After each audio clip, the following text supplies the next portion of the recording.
Você já leu completamente, numa sentada só, ou em sequência, alguns dias, o livro de Atos? Quem já leu numa sentada só o livro de Atos aqui? Calma aí, baixa a mão, baixa a mão. Mas o livro de Atos não pode ser entendido se você não fizer exatamente isso. Lê-lo numa sentada só. Ou 2 dias, 3 dias. Porque é o todo que te dá o entendimento do que Lucas intentou passar para a igreja. É comum nós vermos versículos tirados do livro e as pessoas fazem as mais diversas aplicações e, infelizmente, muitas das vezes fora de contexto. Então, a primeira grande lição é lê-lo completamente.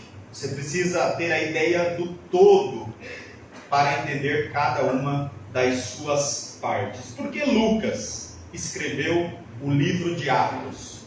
É isso que nós vamos tentar responder nesta aula. Claro, Lucas foi inspirado pelo Espírito Santo de Deus. Então, o que Lucas intentou é exatamente o que o Espírito Santo de Deus intentou transmitir a nós, a Igreja do Senhor Jesus Cristo. Ele é conhecido como Atos dos Apóstolos, mas ali nós não vemos apenas as ações dos apóstolos, nós vemos no início o ministério de Jesus, nós temos a vida dos apóstolos e nós temos também o Espírito Santo de Deus guiando a igreja. Um nome melhor talvez fosse Atos de Jesus, dos apóstolos e do Espírito Santo de Deus. Mas este é o livro de Atos. E o livro, vou ver aqui, ele começa em Jerusalém. A história começa a partir de suas origens. Os judeus que encontram-se em Jerusalém. Pedro era um judeu, certo? Ele era um judeu de fala aramaica. Mas aqui nós precisamos entender 3 grupos de pessoas, antes que a gente estude o livro. Havia os judeus de fala aramaica, como Pedro, aquele judeu raiz. Existiam judeus que moravam em outras partes do Império Romano, que eram judeus de fala grega, conhecidos como helenistas. E havia o terceiro grupo, os gentios. Então o livro vai começar com os judeus de fala aramaica, como Pedro, sob a liderança de Pedro. Por isso nós vemos aqui na imagem o início da expansão. Começou a partir de suas raízes em Jerusalém com Pedro, com os judeus de fala aramaica. E aí o livro vai avançando, e Lucas era um excelente escritor, e ele faz isso como se fosse uma grande peça, uma narrativa em que a pessoa não desgruda do livro e vai querer lê-lo de uma só vez. Então a narrativa começa aqui com Pedro, passa para os judeus de fala grega, como Paulo. Paulo era um judeu de fala grega, um helenista, e vai terminar com as conversões dos gentios. Então vai passar por esses 3 grupos de pessoas: judeus de fala aramaica, judeus de fala grega e os gentios. Jerusalém, Judéia e Samaria e confins da terra. Por isso que ele disse lá no início do livro que os discípulos deveriam ser testemunhas em Jerusalém, na Judéia e Samaria e até os confins da terra. Próximo.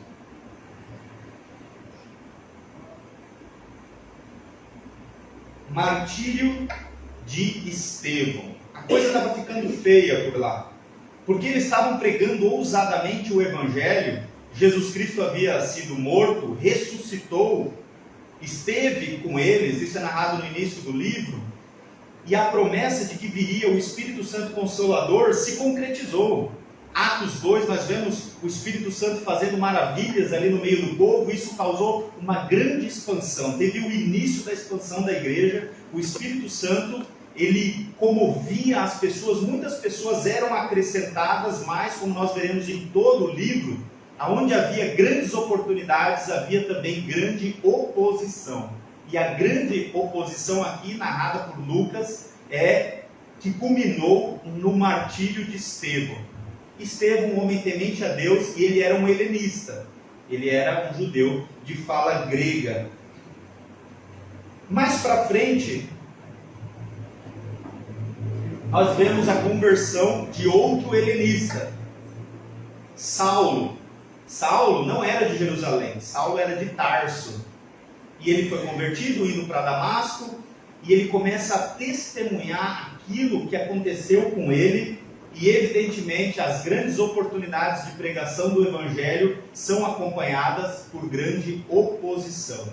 Paulo também começa a ter forte oposição, e ele tem que ir de um lugar para o outro, porque ao mesmo tempo que muitos criam, alguns judeus que não criam o perseguiam e incitavam o povo para que ele pudesse parar de falar naquela história de ressurreição. Ele batia na tecla de que as escrituras estavam certas ao anunciar o Messias, e além disso, aquele Jesus de Nazaré, de fato era o Messias, ele morreu e ele ressuscitou. E essa mensagem incomodava muita gente. Então muitos criam, mas muitos o perseguiam. Próximo. Só que essa perseguição, de uma certa forma, foi boa para a expansão do Evangelho. Por causa dessas perseguições, por causa de que Estevão foi apedrejado e eles estavam sendo perseguidos, eles tiveram que ir para outros lugares. E eles saíram de Jerusalém e foram para Judeia e Samaria. Então, numa certa medida, a perseguição até ajudou a expansão do Evangelho. E aqueles anciãos lá de Jerusalém, eles estavam coçando a cabeça, porque muitos daqueles judeus que se tornaram cristãos, ao irem para outros lugares fora de Jerusalém, levavam a palavra de Deus, e não-judeus estavam se convertendo. Não-judeus estavam aceitando a fé, que aqueles judeus pensavam que era só deles. Nós somos o povo escolhido de Deus, tal. Sim, Israel é o povo escolhido de Deus e as promessas vêm deles, mas Deus também prometeu que espalharia a mensagem do Evangelho a todos os gentios, e os gentios estavam se convertendo. E Lucas narra a conversão de Cornélio. Próximo. Cornélio não era judeu. Cornélio era um centurião romano. Talvez seria um coronel do exército, algo desse tipo, um general. Mas era alguém importante lá, gentil, não sabia da cultura judaica, mas temente a Deus, e aceitou o senhorio de Jesus Cristo, se submeteu ao senhorio de Jesus Cristo, e Deus usou Pedro para a conversão de Cornélio. Pedro era o judeu raiz, o judeu de fala aramaica, aquele grupo mais conservador. E Deus usou a vida de Pedro para converter um gentil. Para vocês entenderem, o judeu nem senta na mesa de um gentil. O judeu não come com um gentil. E isso, com certeza, ainda estava muito arraigado dentro de Pedro. E Deus teve que usar um sonho. Deus mostrou através de um sonho que ele deveria sim levar a palavra de Deus para os gentios.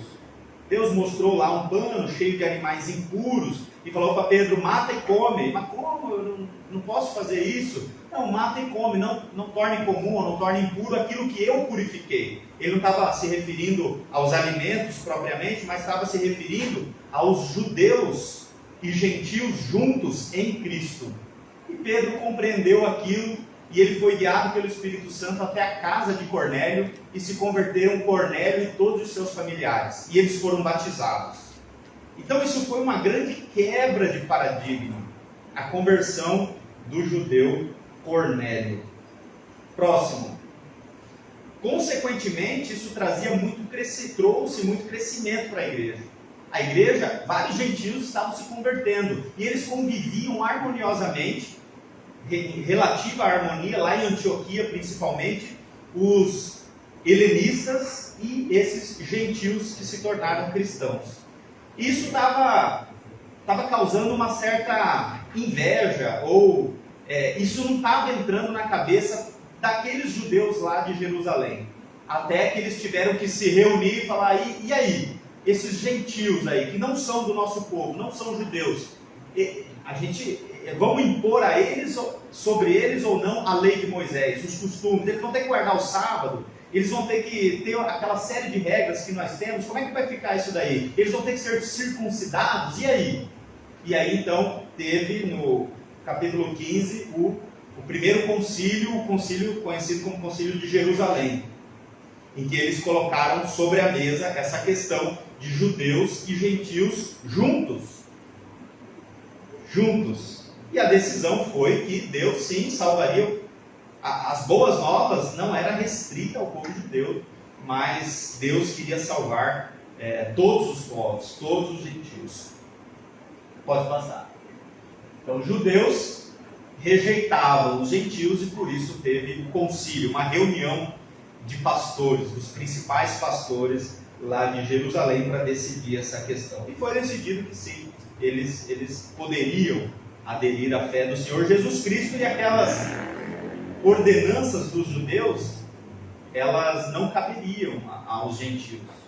Eles estabeleceram algumas diretrizes básicas sobre como eles deveriam viver e não os sobrecarregaram com os costumes dos judeus. Próximo. Paulo, então, foi chamado para pregar aos gentios, pregou aos gentios. E pregou de uma maneira extraordinária. Ele viajava, ia de cidade em cidade pregando o Evangelho de Deus. Vocês vejam no canto esquerdo, à minha esquerda, Jerusalém lá, pequenininha, um pedacinho de terra. E aí Paulo, prega, vai por quase todo o Império Romano. Aqui está até a Itália, mas o Império Romano ia além um pouco. E esse era o mundo conhecido da época, o mundo civilizado da época. Então, quando se fala até os confins da terra, é isso daí. A palavra de Deus deveria ser pregada e foi pregada por todo o mundo conhecido da época. Não existia Brasil, não existia Paraguai, Estados Unidos, isso aí não tinha sido descoberto ainda. Provavelmente tinha alguns indígenas nessas terras, mas o mundo civilizado era isso daqui. E Paulo foi em todo o mundo civilizado, pregando a palavra de Deus. Alguns criam, outros o rejeitavam, ele tinha que fugir da cidade, ia para outra cidade e assim por diante. Ele fazia as viagens missionárias dele, depois ele voltava para fortalecer aquela igreja que ele havia plantado e assim por diante.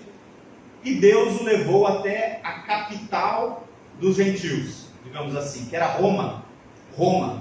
E o livro termina, Paulo, aonde? Em Roma.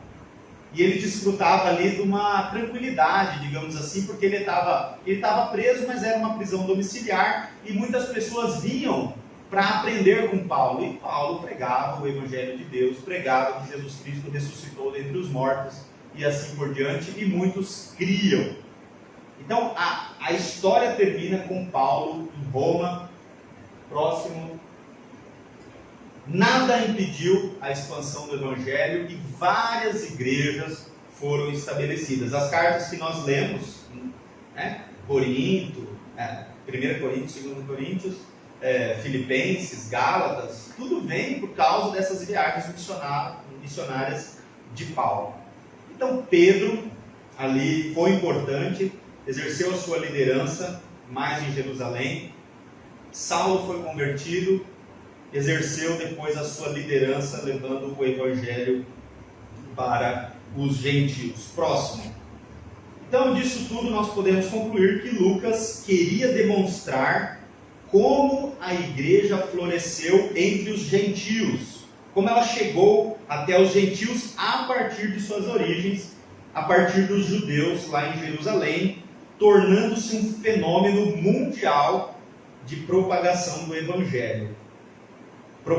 Um fenômeno de propagação da salvação, que é exclusivamente pela graça e pelo poder do Espírito Santo. Então é isso que Lucas quer nos dizer. Como o Evangelho tornou esse fenômeno mundial. o Evangelho, pela graça e pela ação do Espírito. Próximo. Então, ao você ler este livro, você tem que ler cada parte, ou se você pegar um versículo, mas ter sempre o todo em mente. O que Lucas queria nos dizer. Aí, por exemplo, se você pega lá e abre no sonho de Pedro, você vai falar, então eu vou ter que buscar a vontade de Deus através dos sonhos? Não, porque o contexto maior, a lição maior não é buscar a vontade de Deus através de sonhos. O contexto maior é levar o Evangelho a pessoas de fora da nossa comunidade. Poderíamos aplicar nos dias de hoje, nós temos essa nossa comunidade aqui, muito gostoso, nossa família, a família Igreja Batista Central, mas há gentios fora dessa comunidade que precisam ser alcançados com o Evangelho. Então a lição maior aqui é essa propagação do Evangelho aos ímpios, às pessoas que não conhecem, aos gentios, e não exatamente sonhos, não tem nada a ver com sonho. Então, a maneira correta de interpretar o livro não é se prender aos detalhes, mas a grande lição da narrativa. Próximo. Vocês vão ler lá vários milagres, né? Tinha lá o coxo, ele pediu uma esmola lá para Pedro, Pedro falou, nem prata nem ouro eu tenho, mas uma coisa eu tenho, né? Levanta e anda em nome do Senhor Jesus Cristo. E foi um milagre.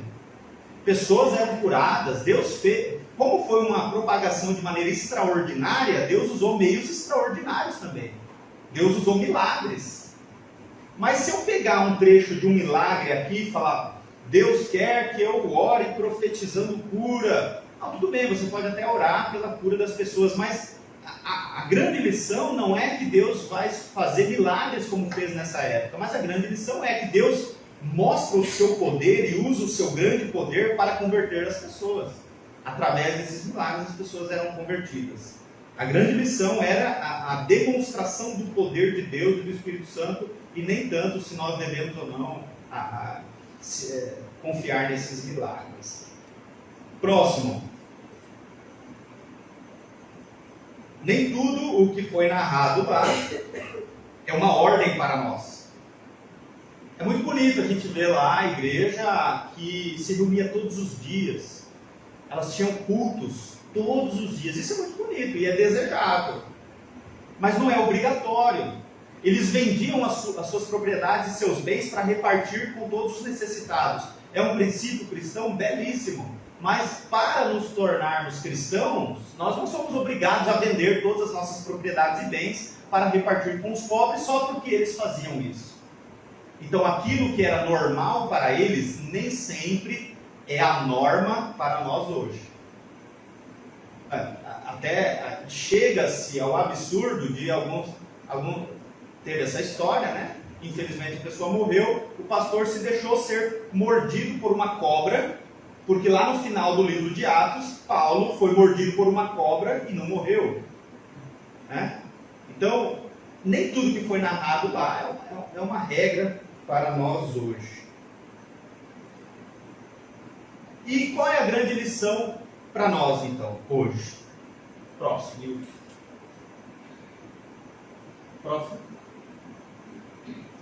A grande lição é que nós devemos ser, assim como a igreja de Atos foi, uma igreja evangelística. Uma igreja alegre, triunfante, na dependência do Espírito Santo de Deus. Essa é a grande lição para nós. Então eu incentivo você, hoje à tarde mesmo, comece a ler Atos. Essa semana, leia o livro de Atos todo, de uma só vez. E que isso possa trazer um desejo de querer fazer crescer a igreja, de levar o Evangelho aos gentios da nossa época, de maneira alegre, de maneira vibrante e na dependência do Espírito Santo de Deus.